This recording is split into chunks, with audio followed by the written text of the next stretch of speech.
Besok apa?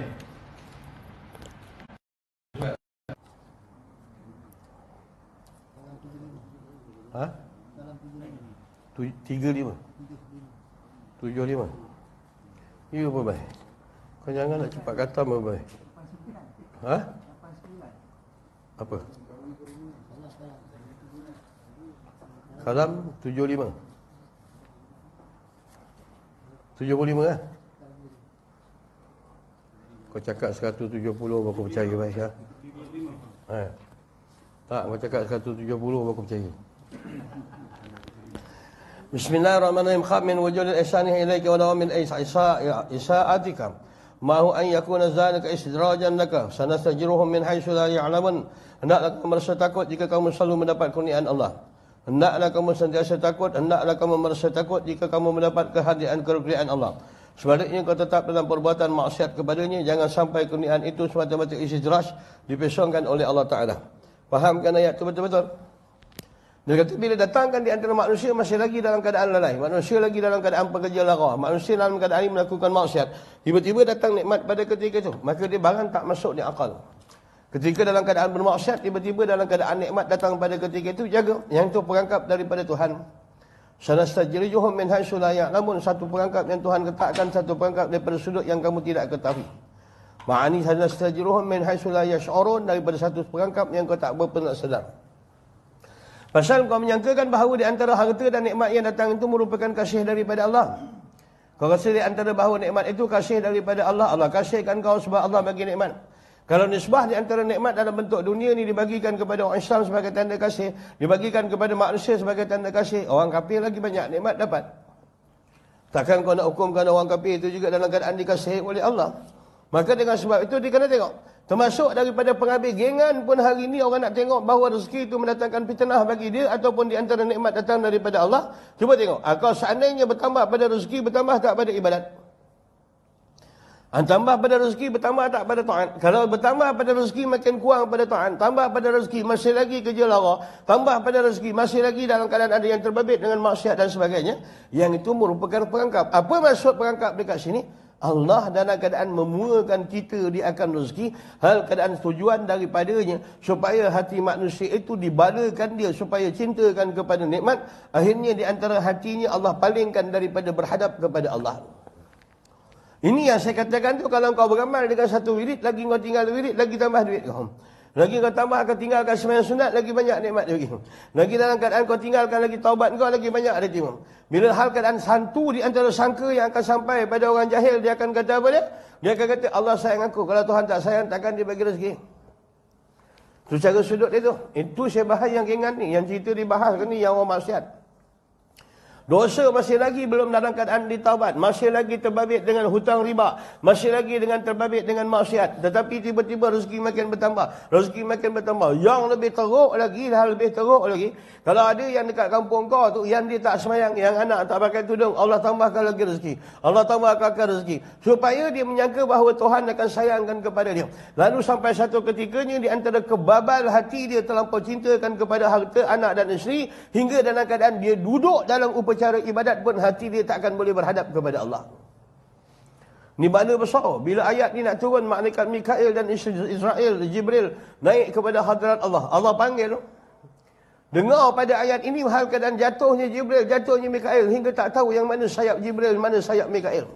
Terlocot sendi-sendi doang dalam keadaan ketakutan kerana takut dalam keadaan diistidrajkan oleh Allah Ta'ala. Makna malaikat yang hal keadaan tak melakukan apa-apa maksiat pun dalam keadaan takut. Yang kita ni punya taiko ni dah banyak maksiat, duit makin banyak, tapi kita tak rasa takut. Kita yang itu merupakan perangkap dan merupakan tipu helah yang datang daripada Allah. Dulu saya kata macam mana? Kalau ayam dia masuk sekor dekat sini, masuk, kita halau-halau dia tak nak. Kasihkan jagung dekat situ. Dia datang dekat situ. Tak nak dia juga. Kasihkan jagung gebus dekat situ. Lagi dia suka. Dia sangka kita sayang dia. Letakkan kat tepi pintu tu. Letakkan lagi jagung berapa jagung jenis baik-baik lagi. Letakkan lagi depan tu. Dadak yang termahal. Tiba kat depan kita halau je. Begitu cara Allah halau bagi hati-hati yang Tuhan tak mau hadap. Lagi dalam keadaan Tuhan kasihkan nikmat. Lagi dia leka. Lagi nikmat. Cuba tengok dalam suratul Fajr ni. Fa'almal insanu iza mabtalahu rabbuhu wa na'amahu fa akramahu fa yaqulu rabbi akraman. Ingatlah manusia itu apabila datangkan ujian kepada mereka, hal keadaan dikurniakan akan rezeki, diberi di mereka akan diberi dia antara kemuliaan dan pengaruh, dibagi dia di antara jadi ketua dalam masyarakat, dibagi dia dengan berbagai jawatan dan sebagainya. Hal keadaan fayaqulu rabbi akraman, sesungguhnya Tuhan muliakan aku. Wa amma idza mabtalahu faqadara alaihi rizqahu fa yaqulu rabbi ahanan, bila Tuhan tarik rezeki, bila Tuhan tarik pada ketika itu, lalu dia mengatakan hal keadaan Tuhan telah menghina dia akan dia. Istilah orang yang mengukur Tuhan, bukan urusan Tuhan itu dengan nikmat, dia barah, dia jadi barah. Dia makan jadi parah. Jadi benda tu kadang-kadang diukur juga, ukur. Apa benda kayu nak ukur? Setakat hari ni berapa banyak duit kau? Setakat hari ni berapa banyak harta kau? Kalau tak dia kata setakat hari ni yang ada nikmat, yang ada harta anak kau, bini kau seluruh dalam keadaan katakanlah bekerja baik-baik. Itu nikmat yang kau dapat. Tapi bila kau sembahyang 4 rakaat isyak tadi, ada tak Tuhan dalam hati kau dalam masa 4 rakaat?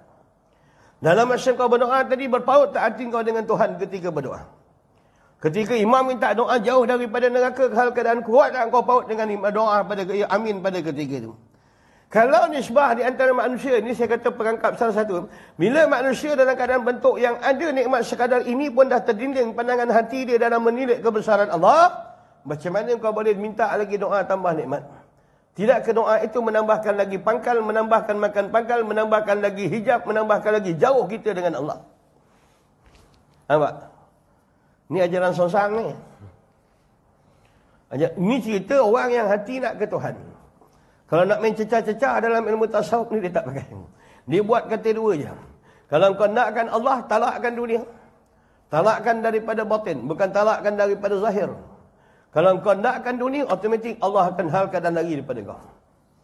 90% dalam sembahyang kau ingat Allah. 10% saja kau ingat dunia, maka Allah tidak ada urusan dalam hati kau. Allah maha cemburu untuk ditemu halkan dan bertemu kasih. Sebab itu dalam keadaan yang Tuhan kata, Tuhan bagi tahu apa yang Tuhan murka kepada manusia, buat maksiat. Apa yang Tuhan murka kepada manusia, tak sembahyang. Ayat yang saya baca lepas apa dia?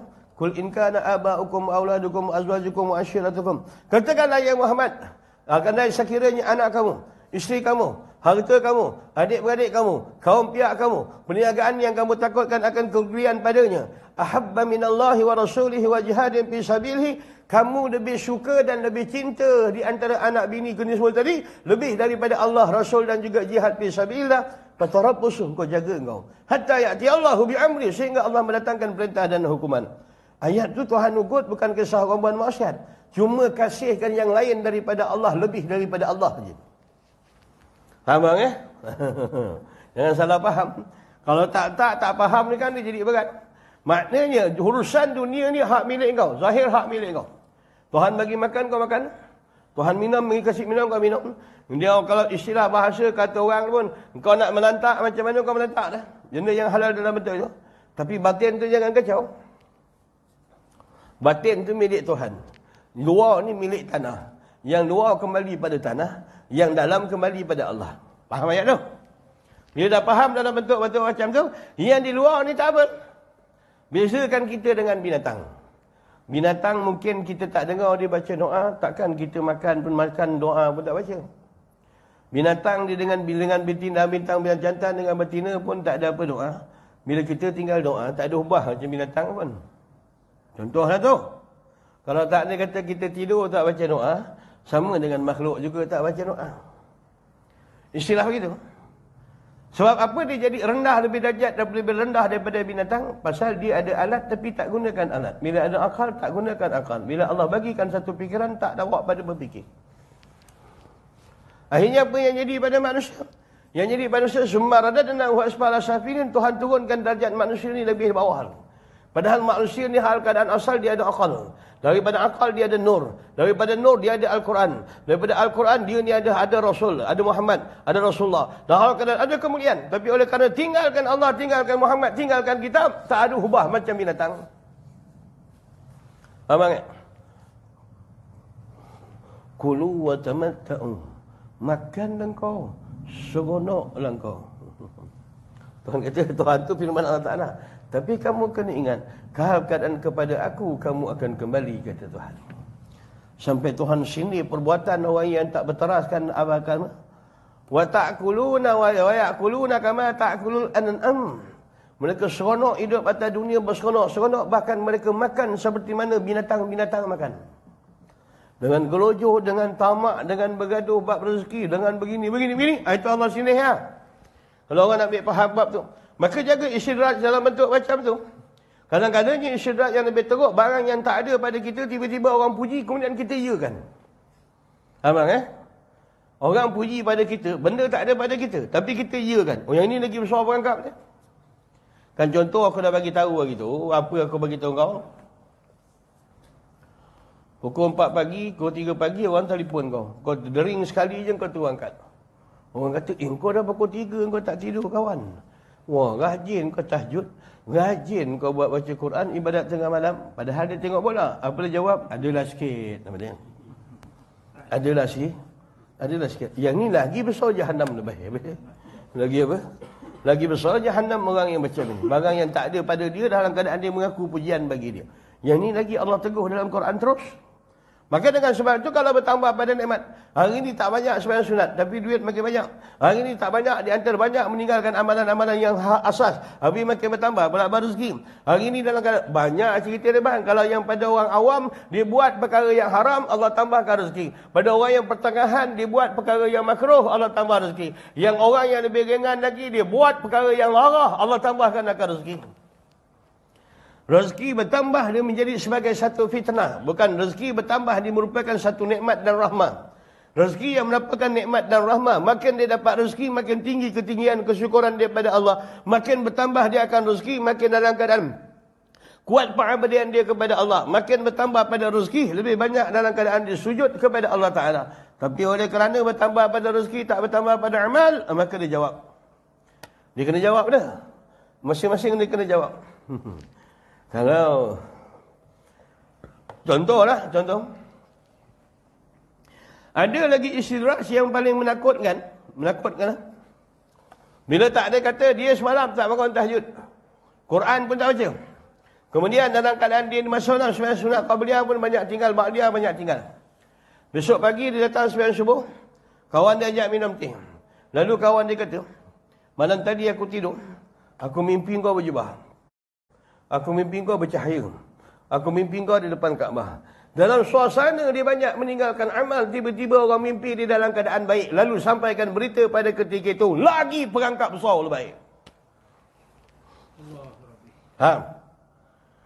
Kalau orang kata aku mimpi kau, tu mimpi kau. Apa kena dengan aku? Ada aku kisah. Apa dia? Kalau orang kata, kalau orang lah, kalau mengadu kat aku, itu juga. Ustaz, malam tadi saya mimpi Ustaz, begini, apa kisah apa salah engkau beramal, engkau mimpi aku pula? Apa kena mengenai engkau dengan aku? Ada aku kisah mimpi kau? Pasal engkau tidur pakai suara pendek, mimpi cerita kat aku. Mimpi cerita kat aku. Maka dia sebab begitu. Dalam suasana kita makin jauh ibadat kepada Allah, orang mimpi kita baik-baik. Ada lagi perangkap yang jadi macam tu. Dalam satu taman ni ada satu budak menjerit, budak kecil. Setiap-tiap blok dia ketuk satu rumah, semua suruh bertangkalkan anak, dia tak. Tiba-tiba hal keadaan pergi rumah Lebay Hikam ni. Lebay apa? Lebay Hikam. Kau lah Lebay Hikam ni. Dia pergi rumah Lebay Hikam. Lebay Hikam pun duk baca lah, nong batinang tu ibu tu yang tu, bukit balik bukit yang tu, coket balik coket. Puh, dia pun baca. Tu contoh, kau tak ke macam tu dia. Bila kau tangkal dia, minum aja, tiba-tiba budak terbaik. Jaga. Kau jaga. Daripada banyak engkau dah tinggalkan sembahyang sunat, wirid engkau dah tinggalkan, banyak kerja yang kau buat lara, orang lain menangkal, tiba-tiba engkau menangkal baik. Yang ni pun engkau. Dia nak rosakkan lagi kat engkau, ditambah lagi ayat. Satu taman dah tangkal dah Pak Haji tak elok. Alhamdulillah dengan Pak Haji elok. Itu tolakan ke neraka nama dia. Tolakan tu ke neraka. Alhamdulillah Pak Haji, saya dah sampai pergi ke Indonesia. Saya dah bawa dekat makam Wali Songo. Tak baik juga. Pak Haji diudahkan sekali je anak saya bah. Padahal budak tu sedau bukan sebab jampi, tapi tak boleh tahan bau air ludah. Apa ni? Pasal tak boleh tahan bau air ludah, budak tu bersedau. Maka ni sebab itu istirahat, penganggap. Dia akan jadi balsisah yang anak muridnya beribu berterbangan di udara. Akhirnya bila Allah menyatakan kepada malaikat bahawa jangan kamu segan dan malu kepada balsisah, kerana telah aku tetapkan namanya adalah penghuni tetap di dalam neraka jahanam. Daripada ahli ibadat akhirnya tergelincir. Lepas tu nak kena jaga betul-betul. Jaga betul-betul. Jangan suka makan puji, jangan harap pada puji. Kemudian jangan bangga, jangan terima, jangan rasa gembira dengan kedatangan rezeki. Kalau seandainya tak bertambah pada amal, lebih-lebih lagi takut kedatangan rezeki. Andainya ketika kita belum lagi meninggalkan maksiat. Malam tadi tengok gusti perempuan. Bukan gusti laki-laki, gusti perempuan. Boleh tengok gusti perempuan? Boleh? Boleh ya? Oh, boleh. Majlis Fatwa kata boleh ya? Boleh tengok gusti perempuan dengan syarat yang bergusti tu pakai telekong. Kalau dia sebab ada tengok gusti perempuan pakai spender dalam bentuk macam tu. Dalam malam tadi dia bermaksiat kepada Allah Ta'ala. Pagi besok pukul lepas subuh orang ketuk pintu rumah dia, belikan dia nasi lemak, hantarkan rezeki pada ketika itu. Dalam suasana dia bermaksiat, pagi-pagi rezeki sampai. Jaga baik-baik, takut hati itu Allah benci, Allah nak tolak keluar daripada berhadap kepada hati itu. Faham bang? Ini tasawuf bang. Dia memang ada perit sikit lah. Maknanya dia jadi. Kalau nak senang hati beramal, tak payah datang. Lagi belajar, lagi pening. Lagi belajar, lagi pening. Orang biasa belajar hikam, 2-3 hikam ni. Bila dia termenung-termenung, rupanya tak berani jamin mana amal yang rasa-rasa dia boleh jadi hujah dia selepas daripada mati ni. Banyak lagi bang. Betul. Wala tusakku anfusahum. Jangan kau perasan diri kau bersih, kata Tuhan. Wallahu ya'lamu liman ittaqa. Allah saja yang mengetahui siapa yang bertakwa. Wala tusakku. Kau jangan perasan diri kau bersih, kata Tuhan. Itu ayat Quran. Maka sebaiknya kau tetapkan perbuatan maksiat kebenaran. Jangan sampai kurniaan itu ialah istidraj dipesongkan oleh Allah Ta'ala. Wa ayat daripada asas tu, wallazina kazzabu biayatina sanastajrijuhum min haitsu la ya'lamun. Surah Al-A'raf, surah yang ke-7 ayat 182. Sanastajrijuhum, apa maksud firman Allah? Aku akan pesona putarkan mereka itu dengan jalan yang lain, jalan yang mereka tidak mengetahui pada ketika itu.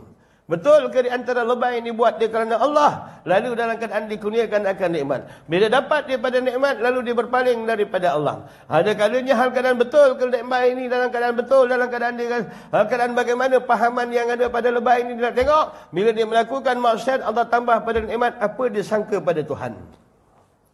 Ayat yang mengatakan Allah kalau dia marah aku, takkan dia bagi rezeki. Ayat ni hal keadaan keluar pada ayat orang munafik. Kita takut ayat rezeki ni. Orang tarkat, beza dia. Orang awam ni tuan-tuan, bila datang di antara nikmat ni, hal keadaan dia bersuka-suka dia dengan nikmat. Mau, dia akan rasa gembira. Orang tarekat ni pula, yang mula nak bertatih kepada Allah, bila datang nikmat, dia takut. Takut nikmat itu satu perkara yang baik, tetapi bila dia berdiri di hadapan, membuta dan menghijabkan pandangan mata batin dalam menilik kebesaran Allah. Aisyah dapat 40,000 dinar bila dibagikan orang di pertengahan jalan. Bagi tahu pada khadam dia, aku tidak akan masuk rumah melainkan kau campakkan 40,000 dinar ni kepada orang fakir miskin. Bila sampai waktu berbuka nak makan pun tak ada. Duit yang hadir tadi semua dah dia bagikan kepada orang. Dia orang takut. Jadi orang tarekat ini dia dalam berlatih berjalan kepada Allah. Maknanya bila datang nikmat, dia takut apa? Yang pertama dia takut bahawa di antara nikmat itu, makin banyak nikmat. Walaupun dia tak tinggal semayang, tetapi bila dia beribadat, dia tertinggal Allah di dalam ingatan dia. Ini bahaya. Lebay dah lebay. Jubah dah jubah. Janggut dah boleh buat tali timba nampak. Dah panjang. Rupa bila semayang, hal keadaan hati kosong pada orang lain. Kalau pandang satu tilik dalam satu tilik, pandang satu tilik dalam satu tilik, apa maksud perkataan? Agak-agak fikir-fikir. Mana yang lebih baik kalau mak repet duduk atas motor, dia tak ingat Allah?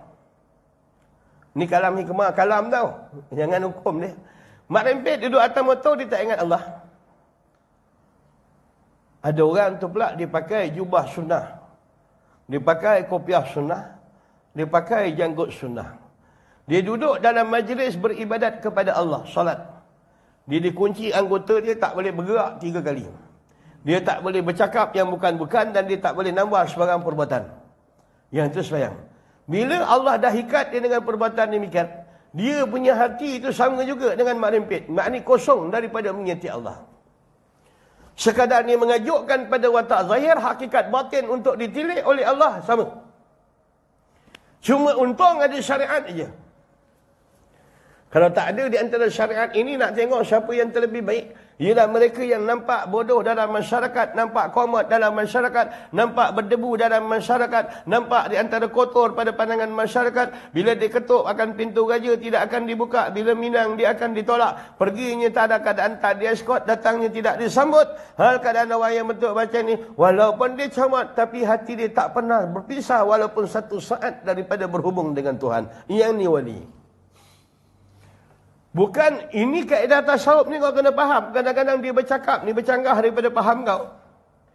Kalau di antara siapa yang paling teruk? Kita yang paling teruk. Kita dah pakai pakaian ibadat, dah pakai songkok ibadat, dah duduk tempat ibadat, dah ada dalam majlis ibadat. Namun hati tak boleh fokus lagi dekat Tuhan.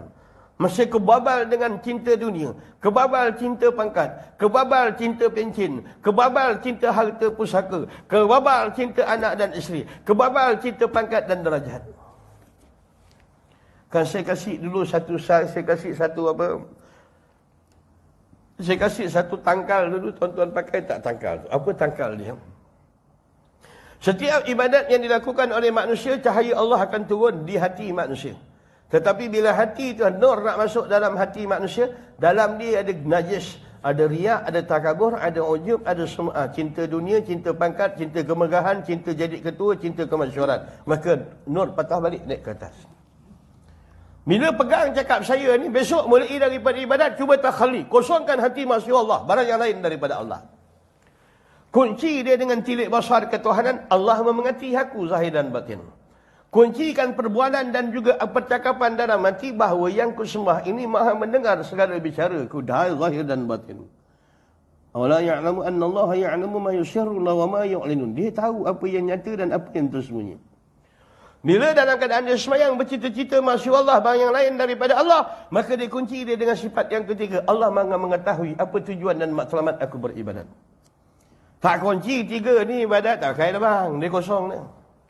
Lepak lepuk. Kesan daripada apa sebab saya cakap ni, kesan daripada manusia tak pegang ni dengan urusan muraqabah, mengesahkan di bawah tilik Allah Ta'ala. Ini kalau tak berlaku dalam ibadat, yang pertama hati itu akan lari daripada Allah. Yang kedua, kalau baca panjang hati ini akan bosan dengar kalam Allah. Bila tak ada kata kalau imam rokok lama, dia akan rasa bosan hal keadaan rokok kepada Allah. Bila dalam keadaan sujud hal keadaan lama, dia rasa bosan bila imam melakukan ibadat kepada Allah. Bila imam baca ayat-ayat Quran yang panjang, dia bosan mendengar bagi kalam Allah. Berpunca apa? Padahal dia ibadat dah berpuluh tahun. Kenapa dalam keadaan tak timbul minat kepada Allah? Kenapa tak jatuh cinta dengan Tuhan? Kenapa tak kasih kepada Allah? Kenapa tak dijadikan Allah itu diutamakan lebih pada yang lain? Abang? Allah kata tak boleh, bini kata boleh. Simpan dulu Allah dan luarkan Allah daripada ingatan. Pegang dulu cakap bini, baru pegang cakap Allah. Kalau macam tu matlamat dia, kalau orang tua ada lagi persaingan Tuhan dengan anak dan bini, nazak jawapan dia. Faham tak? Faham eh? Kau tak kena kat kau buat tak faham kau. Faham ayat tu? Anak tak pakai tudung. Kalau ditegur kerang, dia marah. Tapi Allah suka. Kalau tak tegur kerang, anak pula suka, Allah pula marah. Umur dah berapa? Pencen. Tekan anak dengan Allah pun nak fikir-fikir lagi. Faham tak? Pegang Tuhan ni je lah. Pegang Tuhan. Engkau kata engkau sayang anak? Jangan. Engkau sayang anak setakat hari ni biasa je. Ini air dah nak naik dah. Batera Nabi Nuh dah nak naik. Dah nak terapung dah. Panggil anak dengan bini. Anak dengan bini beringkar. Tak nak dengar cakap bapak dia Nabi Nuh AS. Nabi Nuh dia juga sayang anak. Ya Allah, bagaimana dengan anak dan isteriku?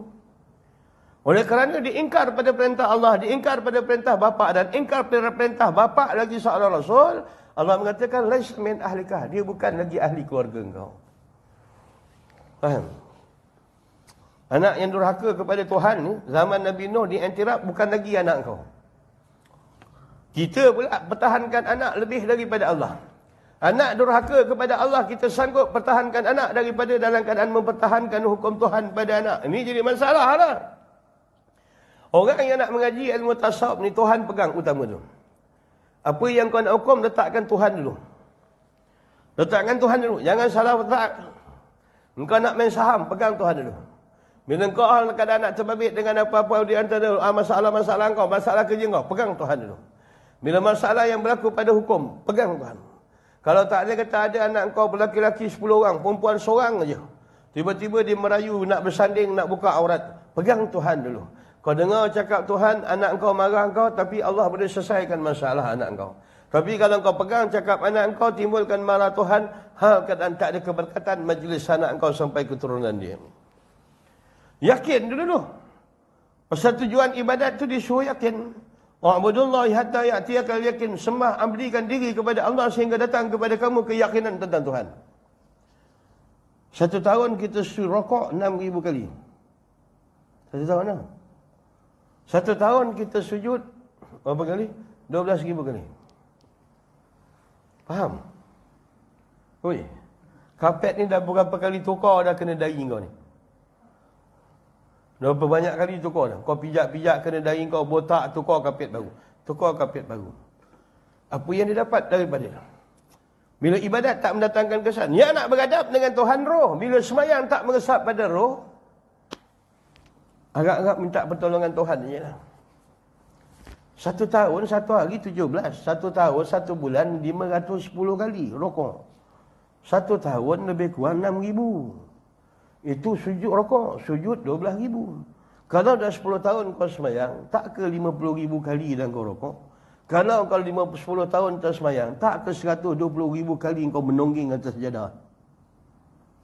Bila kata dah berpuluh ratus ribu kali dalam keadaan rokok, tujuan dalam keadaan rokok, nak hadir, nak jemput, nak minta supaya Allah pakaikan dalam cita rasa hati, setiap kali rokok, Rabb yang azimi mengasakan keagungan Tuhan.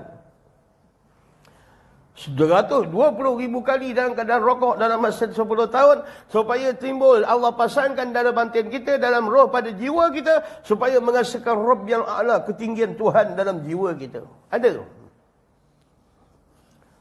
Ada ke tak ada? Itu jawapan. Kadang-kadang urusan bini itu lebih agung daripada urusan Allah.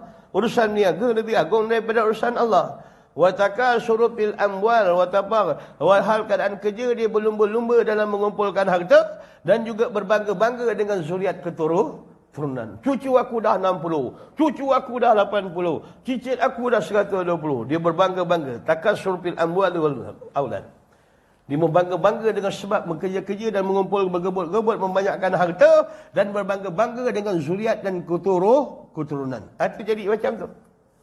Bila tanya pakcik dah tua, belum tua, ni orang lama, bukan orang tua. Ayat. Power, tak nak mengaku tua, ni orang lama, bukan orang tu, orang tua. Saklah kau. Nak buat macam mana? Dia punya faham dah tu. Dia bangga. Firman Allah Ta'ala, "Sanajidun kami tidak mengetahui lalu dipangkap dalam bentuk macam tu." Kalau diperangkapnya di antara Allah Muhammad, di antara bersisa tadi dengan bermula daripada jampi orang sakit. Daripada jampi orang sakit. Ada yang diletakkan di antara lebih daripada itu kepada korun, diletakkan dengan keadaan dilebihkan dia dengan kelebihan. Akhirnya dia ujub timbul di situ. Kalau tuan-tuan tengok daripada satu sudut kepada satu sudut. Hari-hari di antara makin tambah pada nikmat, makin tambah pada nikmat. Apa penambahan dari segi intipati ibadat kau dengan Tuhan? Pernah tak engkau bersemayang, pernah tak engkau berzikir dan bermunajat, engkau rasa betul-betul memang kau tak bercakap dengan yang lain, melainkan bercakap dengan Tuhan kau. Dan kau rasakan kehampiran Allah dalam jiwa kau. Boleh? Apa? Bang, kalau syakat Allah, bismillah, Allah. Aku ajar orang asli sebulan je boleh buat macam kau. Kalau syakat tawaf, mana-mana masuk pakai kain ihram. Lepas pakai ihram, lepas tu pap tawaf, lepas tawaf, lepas tu minum air zam-zam, ambil sunat sikit, lepas tu daripada pergi sa'i. Lepas sa'i terus pada tahlul. Kalau India Muslim dengan Cina Muslim, sebut dalam masa 5 hari je aku ajar dia boleh lakukan umrah. Lepas tu Islam ni agama batin. Dia bukan agama semata-mata zahir. Dia hakikat dia adalah batin. Bukti kata dia tu batin, pasal tak boleh paksa orang masuk Islam. Mesti masuk Islam itu daripada kehendak hati dia sendiri. Kehendak hati dia sendiri. Bang? Jangan salah faham. Jadi ceklah balik apa-apa benda tu. Duk bahagian cerita nikmat. Kalau nak pastikan bahawa nikmat itu di antara betul dia sebagai satu nikmat anugerah daripada Allah, ataupun perangkap yang datang daripada Allah, ataupun sebagai satu isyariat yang datang daripada Allah. Bila tak dia kata ibadat kau biasa begini. Kalau tak dia kata makin banyak kau dapat nikmat, kadar mana pengaruh dalam 3 rakaat itu hubungan kau dengan Tuhan. Setakat hari tak kena uji pun 3 rakaat semayang 3 loncos dengan Tuhan. Sekadar angkat takbir dan juga dalam keadaan kunci tubuh badan, tumpukan bacaan iman. Imam kemudian dalam keadaan baca Fatihah dengan betul tajwid dan tartil dia pada hakikatnya. Namun di antara cita rasa hati dan pandangan hati tak pernah mengasakan di bawah serkupan tilik basar ketuhanan, dan dia tidak pernah mengajukan seluruh di antara limpahan, di antara bentangan hati dia yang terbaik untuk ditilik oleh Allah. Tak ada. Yang cerita nak kena gadap dengan Tuhan ni hati. Ni jasad dibagi ke kubur 3 hari hancur, 5 hari hancur, 7 hari hancur, 40 hari hancur. Itu yang normal lah. Yang kecil manis kejap je. Besar dia dah geput, ulat tak payah pakai gigi gaham. Mama telan dia. Kencing manis ni dia dah geput. Orang kencing manis. Kadang-kadang Tuhan hantar kaki dia dulu pergi kubur.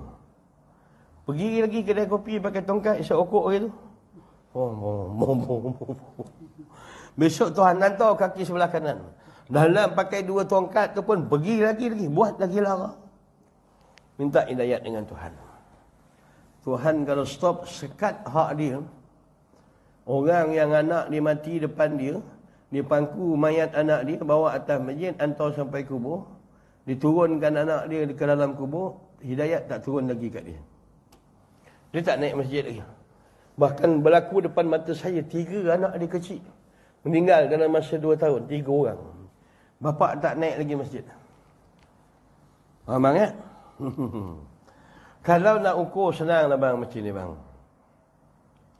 Mana lebih bahagia kau dapat sembahyang dekat masjid 2 rakaat berjemaah subuh, ataupun kau bahagia kalau tak ada kata akaun kau kukuh? Mana kau rasa lebih seronok? Itulah kita dengan Tuhan. Tak payah ukur ilmu tinggi-tinggi, serban besar-besar macam aku ni, tak payah. Dalam bab yang lepas saya dah bagi tahu dah. Bab yang lepas saya dah bagi tahu. Allah, jangan kau cerita tentang Tuhan ni benda yang tak masuk pada kau. Allah, kau nilaikan ketuhanan, hubungan kau dengan Tuhan tu senang aja. Itu saya kata. Pergi ke rumah orang kenduri, orang kahwin, 2 rumah, 3 rumah, semua kau balon sepinggan, air sirap sejuk, syawan. Bila balik, mata kau dah lentuk, tiba-tiba Bilal pun azan. Allahu Akbar. Pergi tak pergi lain cerita. Tapi bila kau dengar azan, apa cerita sautan nanti kau dengan Tuhan? Itulah kau dengan Tuhan. Tak payah diwayang-wayang, didrama-dramakan agama ni. Faham? Bila pukul 4 pagi, perut kau dah senak nak terkencing. Nak terkencing, kau bangun. Bila kau dah kencing, kau dah cuci, dah apa semua, dah basuh kaki, kau dah segau. Tiba-tiba Tuhan tiupkan satu cahaya dekat hati kau. Dah tua-tua ni buat dah tahajud. Dah tua-tua ni tahajud tu gelap, kubur tu gelap, tahajud dah.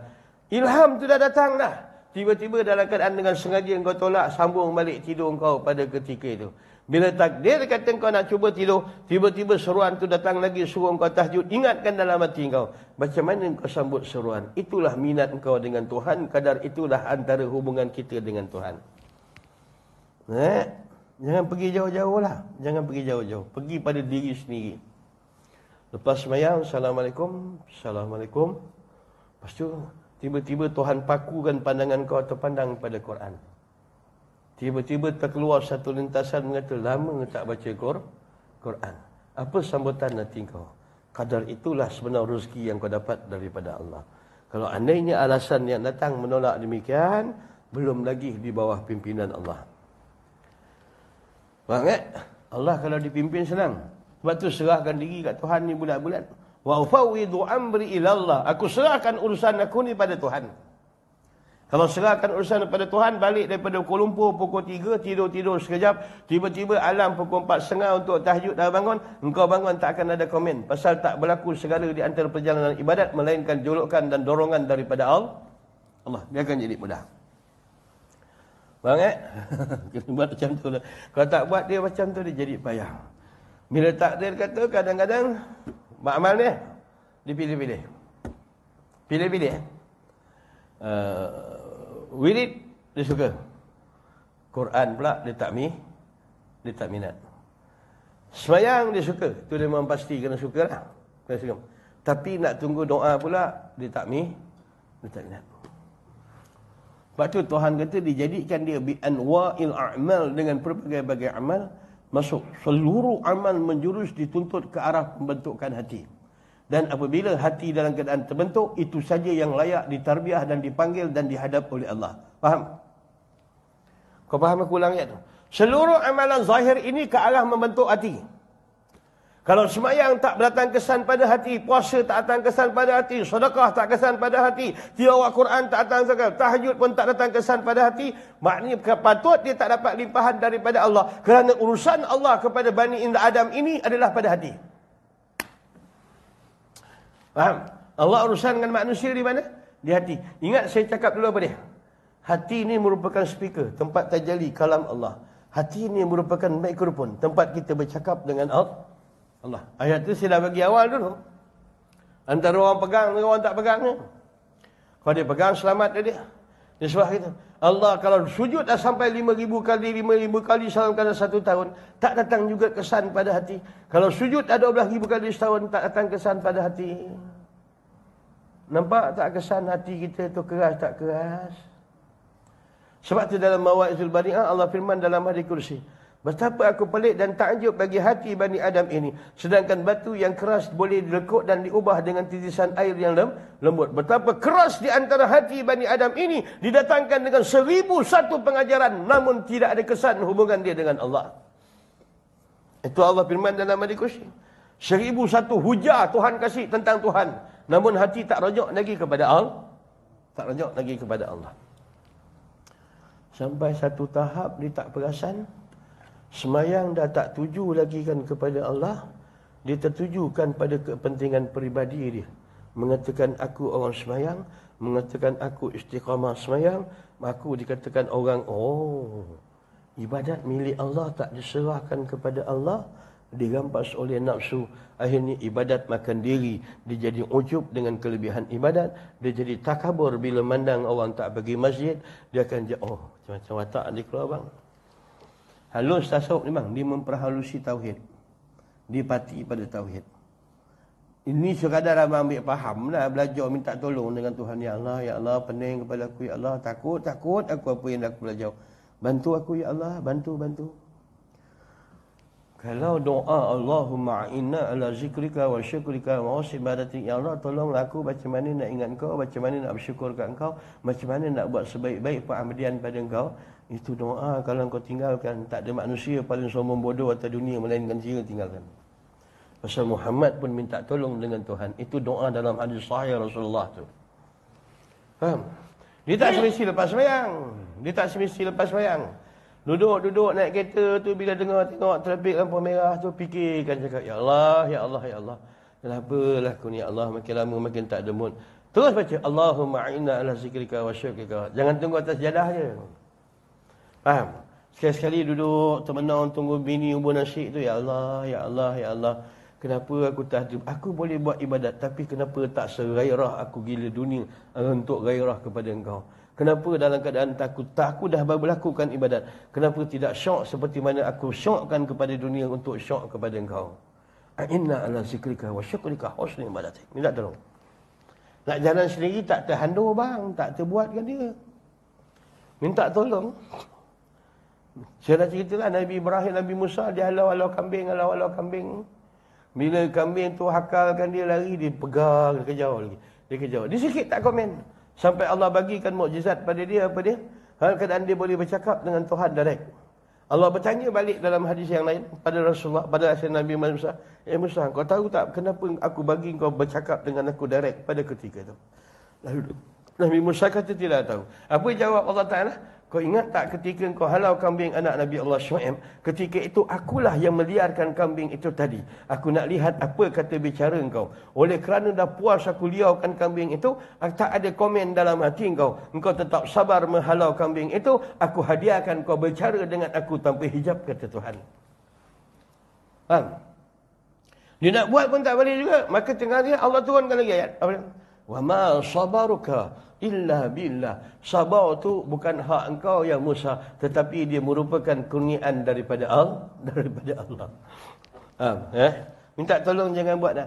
Akulah jaga tu ayat 6 Jahannam tu. Kalau tidak habis. Itu ayat 6 Jahannam dah. Aku rasalah, aku rasalah aku semayang. Aku rasa aku semayang dah. Jaga ayat-ayat Jahannam tu. Bila Assalamualaikum warahmatullahi. Tunduk. Kenapa tunduk? Takut hal keadaan semayang itu takut tak diterima oleh Allah. Satu, istighfar. Kemudian tunduk lagi. Takut kenapa? Dan Allah pilih aku semayang nak hadap hati aku. Tapi hadiah hati aku bermanja-manja bermesra dengan musuh Allah, yakni dunia. Istighfar sekali lagi. Kemudian bila lagi dalam keadaan kenangkan lagi, rasakan takut kepada Allah lepas sembahyang. Kenapa? Hal keadaan sesungguhnya Allah yang memilih aku pada ibadat, lalu dalam keadaan aku sia-siakan ibadat itu tadi, aku berpura-pura pada ibadat, hakikatnya hati aku tidak ada berserta Allah. Istighfar 3 kali. Faham? Dah istighfar 3 kali, turunkan nafas. Nafas rasa apa? Ya Allah, terima kasih.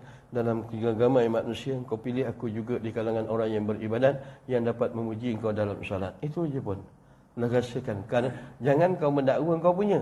Terima kasih kerana Kau pilih aku. Faham Pelan-pelan faham. Kan senang nak faham ni. Aku bercakap pun tak faham.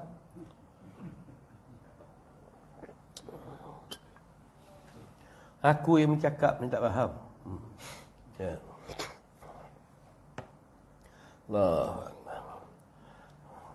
Masuk majlis kuliah, maksudnya mendengar kuliah. Maksud mata boleh tutup, telinga boleh buka. Okey? Mana kalau orang tidur dalam kuliah, jangan marah. Pasal dalam kuliah yang berfungsi telinga. Maka mata boleh tidur. Boleh redap semua? Selamat malam.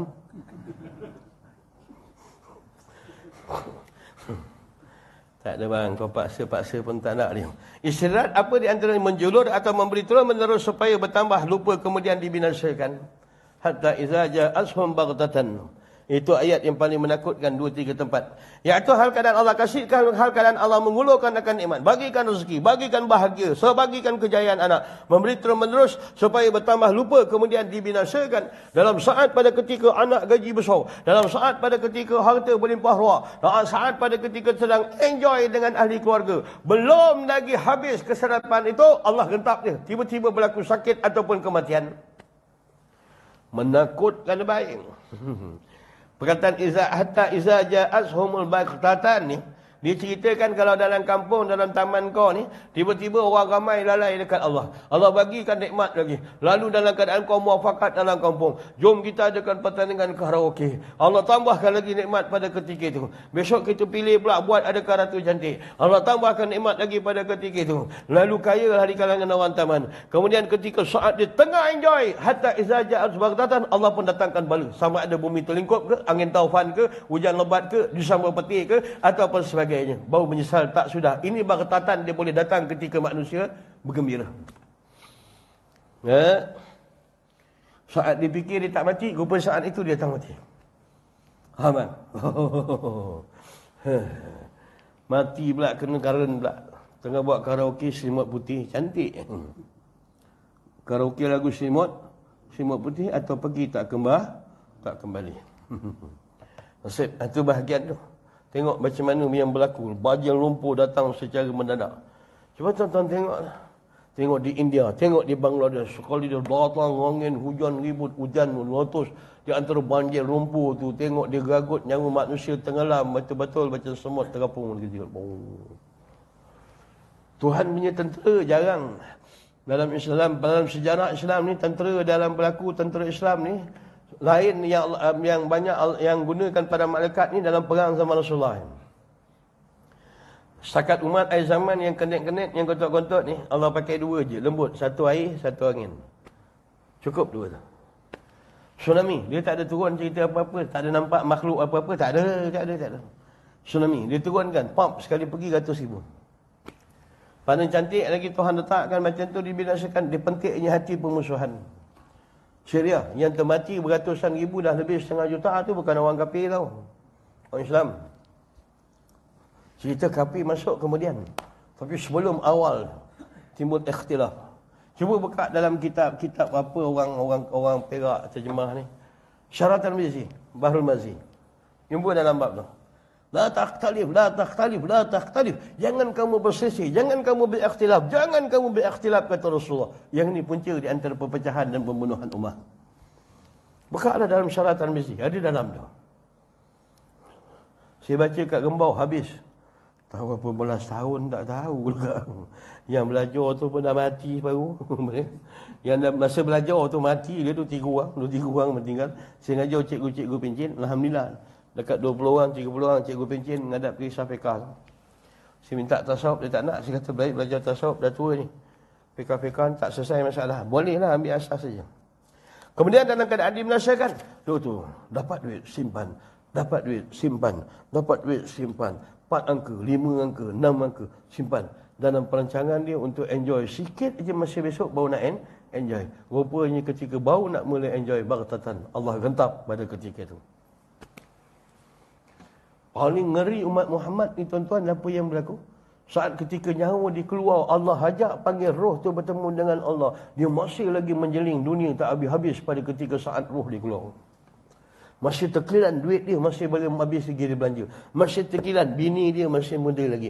Terkilan masih anak-anak dia sedang pangkat yang besar-besar. Oh, kisah bukan mati-mati cerita. Mati ketika mati merupakan panggilan daripada Allah. Saat macam itu pun dah tak boleh lagi memandang Allah.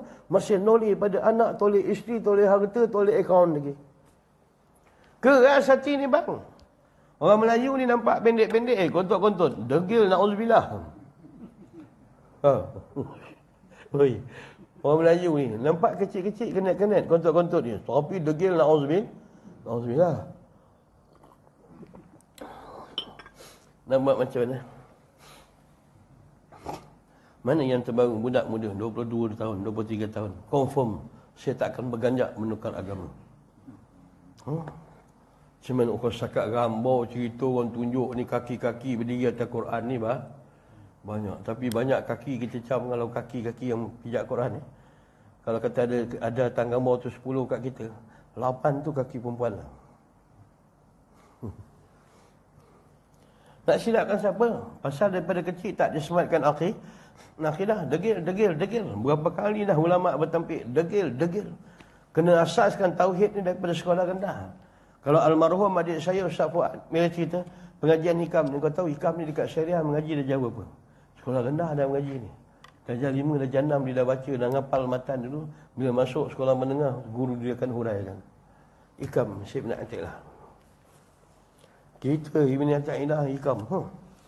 Sampai kita dah nak khatam, kitab tak khatam lagi. Kita dah nak khatam, yang tukang baca pun dah nak khatam. Kitab tak khatam dah. Tak khatam lagi. Tak ada kerja yang ada tabit tu baca. Dia tak perlu tunggu saya. Yang tuan-tuan dah dengar syarah saya ni baca. Ingat matan tu. Matan hikam ni dia nak pakai. Dia bukan cerita tentang urusan Mi'raj ke Tuhan. Tak, dia tak banyak poin tu. Dia cerita banyak adab sangka dengan Tuhan. Contohlah. Contoh. Kalau tuan-tuan berdoa besok, ya Allah, ya Tuhanku, kurniakan aku rezeki. Alah, semalam baru Ustaz cakap, rezeki yang ada ni pun terhijab, kau minta tambah lagi. Rasa segan tak kat Tuhan? Segan. Kecuali muka konkret. Kalau muka konkret memang tak reti malu kat tu, memang tak reti malu kat Tuhan.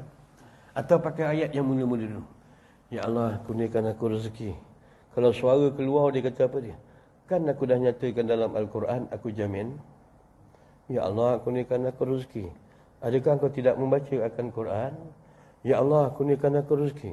Kan aku dah jamin dalam Quran, adakah aku ini Tuhan yang memungkiri janji? Ya Allah, kurniakan aku rezeki. Kan aku kata aku janji akan menunaikan segala janji-janjiku.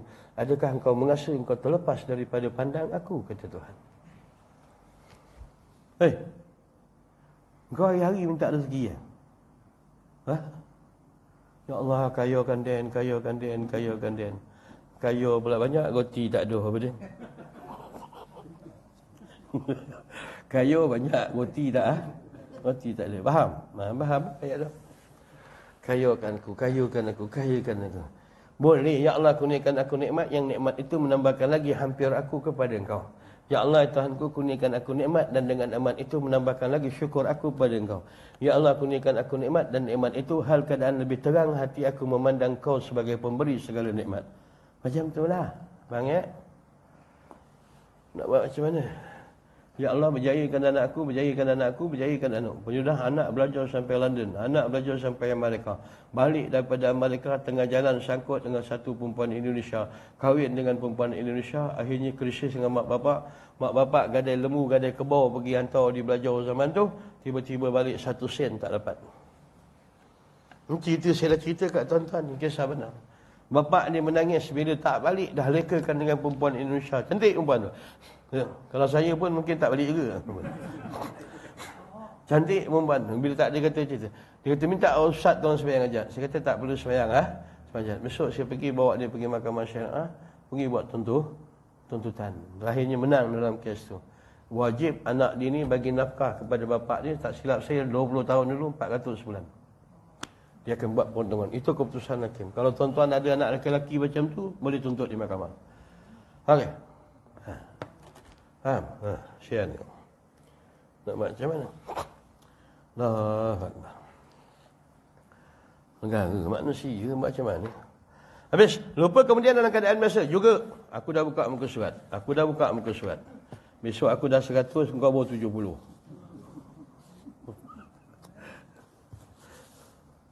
La ta'tikum illa baghtatan, hal keadaan bahawa sesungguhnya diisyaratkan benda itu seperti kiamat. Kiamat tak akan datang melainkan dia datang secara tiba-tiba. Bala bagi orang yang diisyaratkan oleh Allah begitu. Dalam suasana dia seronok dengan anak bini dan harta, tiba-tiba Allah datangkan bala secara mendadak. Wala a'yazubillah. Habiskan ayat. Falamma nasu ma zukir bin babihi fatahna alaihimul abwaaba kulli syai'. Hatta iza farihu bima utu akhaznahum baghtatan fa izahum mublisun. Surah Binatang Al-An'am ayat yang ke-44. Binatang kaki 4. Al-An'am. Binatang kaki 4. Allah banyak samakan manusia itu, dia bagi kiasan pada Al-An'am. Dia tak kata pada binatang umum. Faham? Dia tak kata macam babi ke, macam anjing ke. Dia nisbahkan pada Al-An'am. Binatang kaki 4. Ayat laqad zara'na li jahannama itu ada 2 tempat dalam Quran. Aku humbankan dalam neraka itu terdiri daripada golongan jin dan manusia. Yang ada fikiran tidak berfikir, yang ada la yasma'una biha, tidak ada telinga tidak mendengar, walau a'yunun la yubsirun, ada mata tidak melihat di kebesaran Allah. Ulaika kal an'am, manusia macam tu kata Tuhan macam binatang. Yang tu pun kau dah tak boleh tahan dengar. Tuhan tambah lagi satu pangkat. Balhum adal, bahkan lebih sesat daripada binatang. Faham? Kau nak kata Ustaz sebelah kasar? Tak. Kau baca Quran tu betul-betul lah. Ikut slang bahasa. Belajar. Sebab tu baca Quran ni tak terziarah pada tajwid, ni tak cukup. Baca tajwid tak boleh. Tengok ilmu bayan dia, tengok mantik dia sikit, tengok ni sikit. Kena tengok macam tu. Faham? Ada ayat marah, dia kena naik suara. Ada ayat harful istifham tanya, dia kena naik suara. Faham? Asal baca Al-Quran ni, dia baca yang paling sunnah, baca dengan nadah yang sedih. Baca nadah sedih, Quran asal. Tapi bila ikut pada tertil betul dalam bentuk tu, ada ayat kena naik tinggi. Ada ayat dia kena naik rendah. Ada ayat harful istifham. Alaihissallahu bi'ahkamil hakimin. Tidakkah Allah itu hakim yang sebaik-baik yang menghukum? Itu contoh. Ayat tu alam kata. Alif tu harful istifham. Mana tanya? Kena jawab. Ilahun ma'allah. Adakah Tuhan lain selain daripada Allah? Ada 7 ayat dalam Al-Quran. Faham? Orang yang menyandarkan rezeki yang lain daripada Allah, yang tak bersyukur kepada Allah. Dia hal keadaan yang tak tahu yang Tuhan bagi rezeki kepada dia dalam kata naik ke syukur. Tuhan tanya, ilahun ma'allah. Adakah Tuhan yang lain berserta Allah yang membagi rezeki kepada kamu? Itu ayat harfi istifham. Kena baca lah. Baca macam tu. Faham? Kau belajar dalam fiqah ni. Sedap sembahyang depan bedak habis. Alhamdulillahi Rabbil Alamin. Ditarik. Ar-Rahmanir Rahim. Engkau kiblatkan pada lagu dia, dia pun kiblatkan pada lagu dia. Penyudah tengah baca Quran, dua-dua hati berkiblatkan pada ilmu Quran, tak berhadap kepada Allah. Ini hijab orang syariat dengan ilmu. Saya dah katalah, ilmu syariat ini barang yang dilengkapkan dalam sembahyang, umpama yang disiapkan sebelum memandu. Lesen siapkan, set mirror hijab, sejen tengah hijab, tali pinggang pakai. Pasal peralatan itu dipakai sebelum pada ibadat, dah faham dulu dah. Masa tengah memandu, kena tengok depan saja. Fokus depan saja. Tak perlu tengok lesen lagi, tak perlu apa. Ni tajwid tak perlu petikaikan lagi. Maksud syarat orang jadi imam memang dah komplit, benda tu mesti dah ada dekat dia. Faham? Yang dia jadi lebih malang lagi apa dia? Budak-budak muda ni. Dia semayang, dia tarik lagu yang banyak sedap-sedap. Supaya orang memandangkan, memerhatikan tentang kebolehan pada dia. Dan dia terlupa yang dia Allah, yang dia sebagai imam dipilih oleh Allah. Dia terlupa yang dia sedang ditilik oleh Tuhan. Dia seorang ustaz, Allah bagi dia ilmu untuk mengajar. Dia leka dalam keadaan nak kemaskinikan ceramah dia supaya menarik pandangan orang kepada dia. Dia terlupa yang dia sedang dipandang kepada Tuhan yang memberi ilmu. Faham? Jaga baik-baik lah. Payah kitab ni, tukar kitab lain tu. Semua tak boleh, semua tak boleh. Takutlah kitab ni kan. Tukar kitab lain tak? Ni sungguh ni. Nak, tukar. Kau ada majalah gila-gila lama? Ada? Sebab tu ini, kalau budak-budak muda, bawah 40, belajar ni pembohong. Ini 40-50 tahun ke atas punya belajar. Untuk ilmu-ilmu macam ni. Kalau budak-budak muda kau buat macam ni, patah semangat dia. Memang patah semangat dia. Nak pula kau salah, cakap kalam hikmah tu kau tak cakap betul-betul. Allah pandang pada hati. Hati manusia menjadi tempat tilik Allah. Kalau orang buat dosa dalam semak, kemudian dia menyesal, dia keluar daripada semak, dia menyesal, dia pergi kepada Allah. Orang yang ibadat dalam masjid, kemudian dia turun masjid, dia bangga. Dia hal keadaan bila dia bangga, dia keluar daripada Allah. Makna, tapi budak muda ambil faham. Rupa lebih baik isapit, keluar menyesal. Daripada semayang, keluar takabur. Takut dia faham ke situ pula kan? Faham? Kena faham betul-betul ni kalam hikmah. Nak kena tengok hikmah dalam dia tulis sebalik apa yang dia kena akhir. Maksudnya yang terbaik itu, semayanglah. Ada ujub, ada riak, takabur, biasalah tu. Mula-mula. Semua orang ada. Siapa kata tak ada? Kau ingat aku mula-mula ceramah tak action ke? Wih, kuat. Semua orang ada action, riak takabur. Kata, kau tak nak pergi masjid. Pasal apa? Takut riak takabur. Tak boleh. Pasal riak takabur, dia berlaku depan orang. Dan tak boleh buang. Mesti depan orang juga. Faham? Riak takabur ni berlaku bila? Depan orang. Kau pakai kot, pakai necktie, cuba pergi melawat zoo. Kau agak-agak beruk ni jakun tak tengok kau. Agak-agak kau bangga ke beruk tengok kau. Mak dah tu, kot, necktie, kot. Tak ada. Dia mesti depan manusia je. So, bila kau berduduk beramal, kau ada ilmu, kau fikir, buat apa aku ibadat? Besok tiba dia ke akhirat, ya Allah, mana pahala semayang kau? Lalu dijawab oleh Allah Ta'ala, telah aku lihat bahawa solat kau bukan kerana aku, tetapi kerana manusia sipulan-sipulan. Pergilah kepada dia, tuntut pahala daripadanya, kata Allah.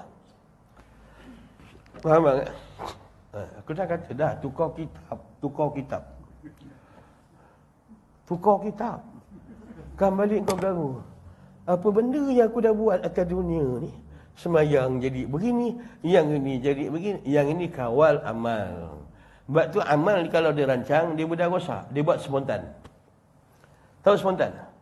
Spontan. Duduk, tak ada kerja ke tempat ilmu. Ambil je Quran, baca dah 10 ayat. Bismillahirrahmanirrahim. Dah tutup. Spontan dia jalan. Balikkan sambil balik berjalankan langkah. Subhanallah, subhanallah, subhanallah, subhanallah. Besok datang masjid lagi. Subhanallah, subhanallah, subhanallah. Nampak mai? Alhamdulillah, alhamdulillah, alhamdulillah. Woi. Maksudnya alhamdulillah anak-anak aku tak ada pakaian macam tu. Faham? Kau jangan hukum sekali. Belum habis lagi ayat tu. Faham? Abang Macam orang kata, orang hukum fiqah. Cuba kita tengok Azhar Idrus kata apa. Maksudnya, Ustaz, boleh tak mandi telanjang? Haram. Tak boleh. Haram mutlak. Ya ke Ustaz? Ya. Depan kolam masjid. Apa dia? Bila? Yang haram tu mandi bertelanjang masa bila? Dekat kolam masjid. Faham? Itu cara digantung ayat lah tu. Orang main fiqah. Dengan Syekh Samad. Kau tengok dua-dua orang tu. Bila dia bahas bab hukum macam tu, bunyi dah ringan benar fiqah nampak ni. Fiqah yang nampak ringan memang ringan benar nampaknya. Tengah lagi yang berat tu ujian ya. Maka ketika mereka telah melupakan apa yang telah diperingatkan kepada mereka, Allah datangkan inzar, peringatan. Mazukiru, Tuhan dah datangkan peringatan. Aku datangkan nikmat pandang Tuhan yang memberi. Aku datangkan balak pandang pada Tuhan yang menguji. Aku datangkan kau dengan bagai-bagai supaya toleh balik kepada Allah Ta'ala. Seluruh peringatan datang daripada Allah. Kami bukakan bagi mereka segala jalan. Nikmat dia bertambah, hidup dia bahagia, anak dia berjaya, harta bertambah, kereta makin besar, kereta makin besar, kereta makin besar, bini makin lebar. Sehingga apabila mereka telah mabuk gembira dengan segala hasil usaha-usahanya itu, kami tangkap dengan tiba-tiba hingga mereka mengalami dan merasa gagal sepenuhnya dan putus harapan sama sekali. Tuhan musnahkan seluruh daripadanya. Yang ni paling takut. Faham? Duit tengah banyak lagi tiba-tiba rumah tengah buat dah cantik-cantik, tiba-tiba dalam keadaan dia gentap pula pada ketika itu, habis kena banjir ataupun sebagainya. Baghtatan datang. Baru, maknanya kena tangkap, nampak atau tu, jangan salah. Bila tengah-tengah suka ni kau Allah gentap ni kan, aku mati dalam keadaan begini. Hari tengah-tengah suka ni, kau Allah gentap kan, aku mati dalam keadaan begini. Kalau umur dah 60 tahun, 70 tahun, tidur tu tak berasa dalam cemas. Takut besok pagi tak bangun, besok pagi tak jumpa matahari. Pasal 60 tahun ni ialah umur yang paling ranum untuk dituai oleh malaikat Israel. Bila dia tidur, dia tak rasa cemas. Aku bangun tak besok? Aku bangun tak besok? Maka sebut dengan nama Engkau, ya Allah, aku hidup dan aku mati. Bismillahirrahmanirrahim. Ahya wa amut. Ya, sebut begitu. Maka tidur di dalam keadaan setelah dia menyebut akan nama Allah.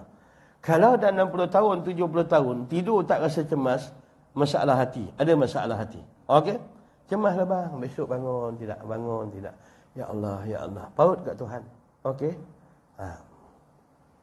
Faham? Ingat semua. Allah, ingatkan mati. Inna lillah, ya Allah, inna lillah, ya inna ilaihi. Ya Allah, astagfirullah. Macam tu faham? Faham? Faham ayat tu? Jangan buat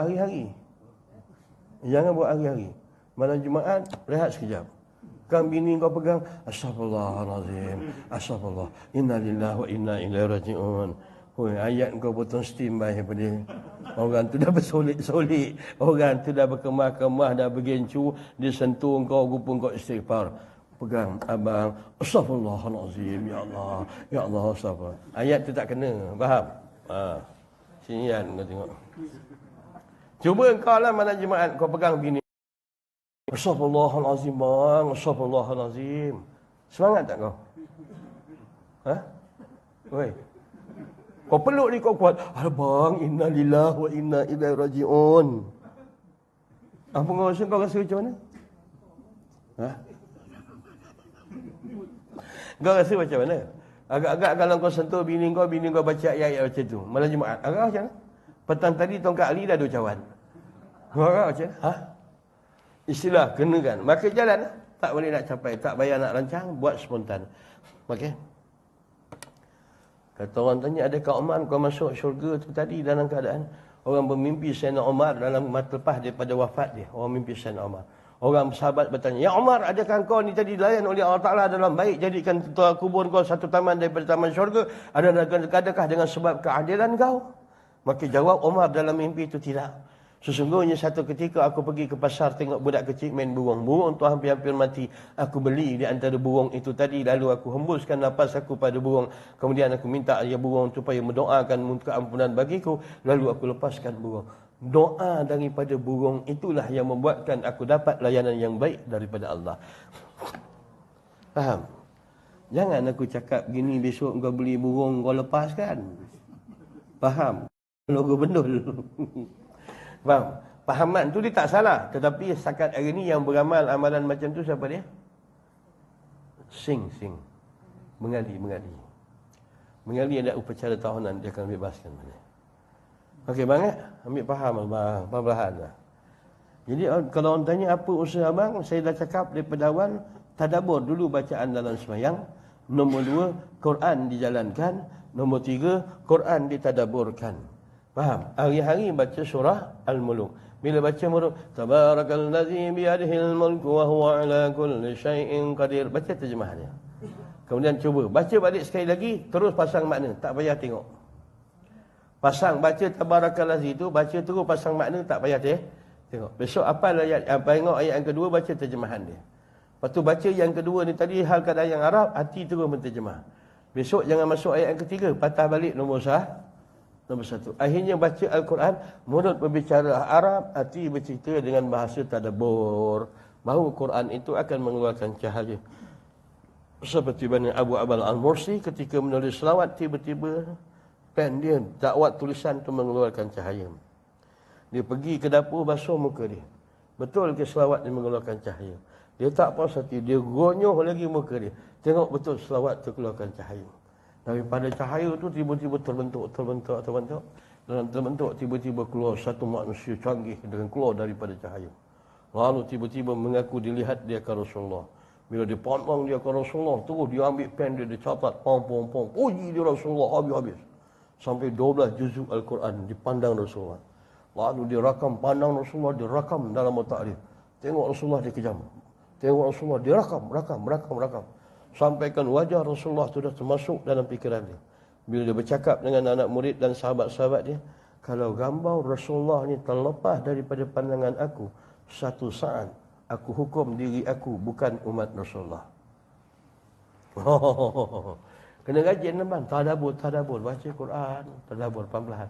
Bukan nak buat semua bang, kadang mampu. Kita pun dah tertinggal bah jauh dah. Kadang mampulah. Kau dapat surah juzuk ammah dulu. Faham? Kerana masa lapang, dah tua-tua ni tak berapa galak hafal Quran. Membelajar dan mendalami Al-Quran itu lebih taukid, lebih kuat daripada dah tua-tua menghafal Quran. Faham? Dah tua-tua ni tak kuat dah. Hafal Muqaddam pun kadang-kadang berlari-lari. Baca Sabihis, khatam surah Ghasyiyah. Faham? Faham kat mana betul kau tu? Fazakir inna fa'atiz zikrah. Dia pula baca fazakir innama anta muzakkirun lasta 'alaihim musaitir. Baca a'la, khatam Ghasyiyah. Wah, kau kira qari 8 qiraat punya, faham? Tapi untunglah dia tak ada orang tegur pasal makmum dia lagi bodoh daripada dia. Pasal makmum dia lebih bodoh daripada dia. Bak kata almarhum Syekh Murtada. Dia kata apa dia? Apa Tok Mufti? Orang pilih orang kampung baca Fatihah bunyi surah Tok Mufti jawab dengan hikmah. Aku dengar itulah yang baik. Yang lain semua lagi teruk. Apa dia? Dalam kampung itulah yang terbaik. Yang lain lagi semua teruk. Jadi saya ringkaskan perkataan tu. Yang pertama, saya suruh Quran tadi. Yang kedua, saya kata, pegang dulu pada sunnah yang asal. Walaupun ada riak dan takabur, datang masjid, kau boleh amat dia, wirid, rizid, doa. Kemudian cuba main permainan hati. Dalam semayang, hati ke Tuhan. Dalam doa, berpaut kepada Allah. Semua main dengan Tuhan dulu. Jangan lepaskan hati ini dengan Allah. Pergi masjid, hati dengan Allah. Balik masjid, hati dengan Allah. Dah tua ni bang, kita dah terlambat ni, dah tertinggal lepas ni. Kulon je lah. Tidur dalam keadaan wuduk, dah belum tidur, zikir tasbih. Ataupun kalau nak ada jumpa dengan Rasulullah, nak call Rasulullah, semayang depan kat wuduk, semayang taubat 2 rakaat. Lepas tu buat witir 3 rakaat. Selawat penuh adab 100 kali sebelum tidur. Kemudian tidur, lepas tidur selawat sehingga dalam keadaan terlelap. Wali dalam kisah Manaqibul Auliya dibuat tak sampai seminggu. Dia terlelap saja, dia terus tiba-tiba memimpi berada dekat Raudhah. Ini cerita benar. Kemudian dia tiba dekat Raudhah, tiba-tiba dia duduk dekat situ, dia terperanjat dan dia menangis.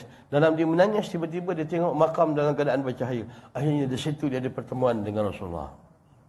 Banyak cara jumpa Rasulullah. Surah yang Allah bagi khusus untuk Rasulullah 3. Inna a'tayna, inna anzalna, wa duha. Dan ayat Quran yang satu digunakan laqad ja'akum. Tengok ayatlah. Ada wali dia beramal inna anzalna, inna a'tayna aja 1000 kali setiap malam Jumaat. Kemudian tidur dalam keadaan meruduk. Dia bertemu dengan Rasulullah. Ada yang baca inna anzalna 4444 kali. Hal keadaan bertemu dia dengan Rasulullah. Cerita bilangan pada zikir bukan jadi ukuran. Tapi setiap kali dalam keadaan kau selawat, ajukan kasih kepada Rasulullah.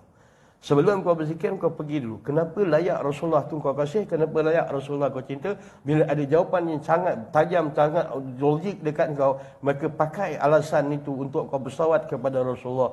Lebih laju lagi daripada roket, tuan-tuan. Perjalanan roh dengan Rasulullah. Cuba pelan-pelan. Selawat, banyak-banyakkan selawat. Allahumma salli ala sayyidina Muhammad wa alihi wa sahbihi wa sallim. Berapa banyak pulun. Bila saya suruh tuan-tuan buat tu, automatik bini tuan-tuan boleh buat. Suruh bini buat. Okey? Cakap mak kau, hang dah tua, tak elok. Kita dah tua. Kau jangan kata hang, kita. Faham? Kita laki-laki ni nafsu kadang-kadang jadi masalah juga. Kita umur 70. Bini baru 55. Faham? Kadang-kadang berangan. Kalau bini aku mati besok, siapa aku nak kahwin? Padahal kalau ngikut 55 dengan 70, siapa dulu? Tapi nafsu tu dia boleh potong ke sini. Dia boleh potong ke situ. Faham tu? Okey, jadi suruh bini selawat. Wuduk, nak tidur, wuduk. Okey? Pelan-pelan lah. Jangan kasi nak tunggu masa lapang. Nak tunggu anak dah besar. Capailah. Berapa dapat capailah. Ambil wuduk. Dah, tak payah pakai tasbih. Saya tak suruh pakai tasbih. Malah dengan saya tak ada pakai tasbih. Jalan langkah tu, subhanallah. Mungkin hari pertama tuan-tuan tak puas hati, takut malaikat tak kira, tuan-tuan kira. Agak-agak sini pergi kat surah dekat masjid ni berapa? 80 langkah. Tuan-tuan mungkin dapat 80. Dah, sekali aja. Lepas tu tuan-tuan balik kan tak payah ukur dah. Dah tahulah, pergi 80, balik 80. Itu tak berapa nak cantik lah. Tuhan kasih nikmat tak berkira, takkan kau zikir nak berkira. Jalan je lah. Okey? Subhanallah. Lama-lama tuan-tuan akan jadi asyik. Bila hati itu cuba jinakkan hati dengan Tuhan. Jangan pengaruh dengan ibadat yang luar. Kalau hati tak berserta dengan Tuhan, akan penat tubuh badan tuan-tuan. Cuba kerahkan dulu fikiran tuan-tuan, dekatkan hati itu dengan Allah. Kalau saya buatkan banyakkan ibadat kerang, menyeksa tuan-tuan. Hal keadaan tuan-tuan banyak berlakukan ibadat, saya tak tunjukkan kehampiran jalan kepada Allah. Guru yang membagikan wirid dan juga ibadat yang banyak adalah menyeksa bagi murid dia. Kadang-kadang murid dah tua kan, macam-macam penyakit keluar. Jadi macam tu saya kata, paling ringkas, ambil wuduk atas motor dengan Allah, dalam kereta dengan Allah, pergi surau dengan Allah, balik surau dengan Allah. Kalau luar semua boleh dengan Allah, dalam ibadat, moga-moga tuan-tuan direzekikan bersama Allah. Okey. Bismillahirrahmanirrahim. Alhamdulillah. Allahumma tahhir qulubana min an-nifaq wa 'amalan wa al-sadana min al-kazib wa 'ana min al-khiyana. Fa innaka ta'lamu khawanatana ya Hannan ya Mannan qawi lana al-iman. Allahumma hiya lil-'alamin ya mujibal sa'ilin. Hab lana min rashada wa sadaqina rabbana jammil lana bil 'ilmi wa ahlina dunya wa dina rabbana 'alaika tawakkalna wa ilayka nabna wa ilaykal masir. Wa sallallahu ala sayyidina Muhammadin wa ala alihi wa sahbihi wa baraka wa sallam. Alhamdulillah rabbil alamin. Taqabbalallahu minkum.